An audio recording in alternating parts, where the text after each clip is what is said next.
Praise the lord. యేసు రక్తమే జయము. మన రక్షకుడు, మన విమోచకుడైన యేసుక్రీస్తు పరిశుద్ధ నామములో అందరికీ వందనాలు. చిన్న ప్రార్థన ద్వారా ఈ రాత్రికాల వాక్యదానం చేసుకుందాము. పరిశుద్ధుడ మహాగణుడైన దేవ యేసయ్య, సర్వాధికారి నేను మీకు వేలాది వందనంలో కృతజ్ఞత స్తుతి స్తోత్రం చెల్లించుకుంటాను. దేవ రాత్రికాల సమయంలో ప్రభు వాక్య భాగం ధ్యానిస్తుండగా వాక్య భాగం మాకు అర్థమవట్లు సహాయం చేసి మీ కృపలో బలపరిచి మీకు మాదిరిగా మమ్మల్ని నడిపించి మీ చిత్తాన్ని మా జీవితంలో జరిగించమని ఈ చిన్న ప్రార్థన యేసుక్రీస్తు పరిశుద్ధ నామములో అడిగి వేడుకుంటున్నాను తండ్రి. Amen amen. సామెతల గ్రంథం 14:25 నిజము పలుకు సాక్షి మనుషులను రక్షించును, అబద్ధములాడువాడు వట్టి మోసగాడు. ఆమె దేవుడి వాక్య భాగం దీవించును గాక. ప్రభునందు ప్రియులారా, ఇక్కడ వాక్య భాగంలో గమనించినట్లయితే నిజము పలుకు సాక్షి మనుషులను రక్షించును, అబద్ధములాడువాడు వట్టి మోసగాడు. అదేవిధంగా వాక్య భాగంలో గమనించినట్లయితే కీర్తన గ్రంథం 119:130 నీ వాక్యములు ఎల్లడి ఎవడో తోడని వెలుగు కలుగును, అవి తెలివి లేని వారికి తెలివి కలిగించును. సామెతల గ్రంథం 12:22 అబద్ధమాడు పెదవులు యెహోవాకు హేయములు, సత్యవర్తలు ఆయనకి ఇష్టలు.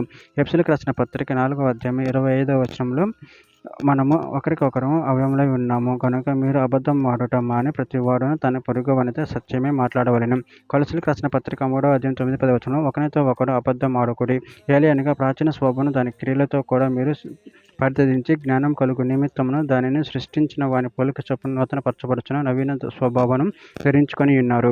లేవికాండం 19:15 అన్యాయపు తీర్పు తీర్చకుడి, పేదవాడని పక్షపాతం చేయకూడదు, గొప్పవాడని అభిమానం చూపకూడదు, న్యాయమును బట్టి నీ పొరుగు వానికి తీర్పు తీర్చవలెను.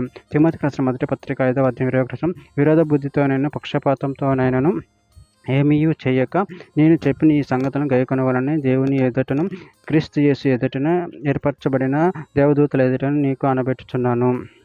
సామెతల గ్రంథం 11:25 ఔదార్యం గలవారు పుష్టి నొందుదురు, నీళ్లు పోయి వారికి నీళ్లు పోయబడును. యెషయా గ్రంథం 59:4 నీతిని బట్టి ఎవడును సాక్ష్యము పలకడు, సత్యమును బట్టి ఎవడును వ్యాజ్యమాడుడు. అందరూ వ్యర్థమైన దాన్ని నమ్ముకొని మోసం మాటలు పలుకుదురు, చెడుగును గర్భం ధరించి పాపమును కొందురు. యాకోబు రాసిన పత్రిక 3:14 అయితే మీ హృదయములలో సహింపవలనవి కాని మత్సరమును వివాదమును ఉంచుకుని వారైతే అతిశయింపబడవద్దు, సత్యమునకు విరుద్ధంగా అబద్ధమాడవద్దు. చివరిగా ఒక మాట, యోహాను రాసిన మొదటి పత్రిక 1:6 ఆయనతో కూడా సహవాసం గలవారమని చెప్పుకొని చీకటిలో నడిచిన ఎడల మన అబద్ధమాడుచు సత్యమును జరింపకుందుము. ఆమె దేవుడి వాక్య భాగం దీవించిన గాక. చిన్న ప్రార్థన చేసుకుందాము. పరిశుద్ధుడ మహాగణుడైన దేవ యేసయ్య, మీరు ఇచ్చిన ఒక్క దాని బట్టి ప్రభు కృతజ్ఞతలు చెల్లించుకుంటున్నాను తండ్రి. మేము నిజం పలుకుతూ నీతి న్యాయములను జరిగించుతూ సత్యమును పలుకుతూ నీకు మహిమకరంగా జీవిత శక్తిని అనుగ్రహించి మీ ప్రేమలో కృపలో బలపరిచి స్థిరపరచమని చిన్న ప్రార్థన యేసుక్రీస్తు పరిశుద్ధ నామములో అడిగి వేడుకుంటున్నాను తండ్రి. Amen amen amen.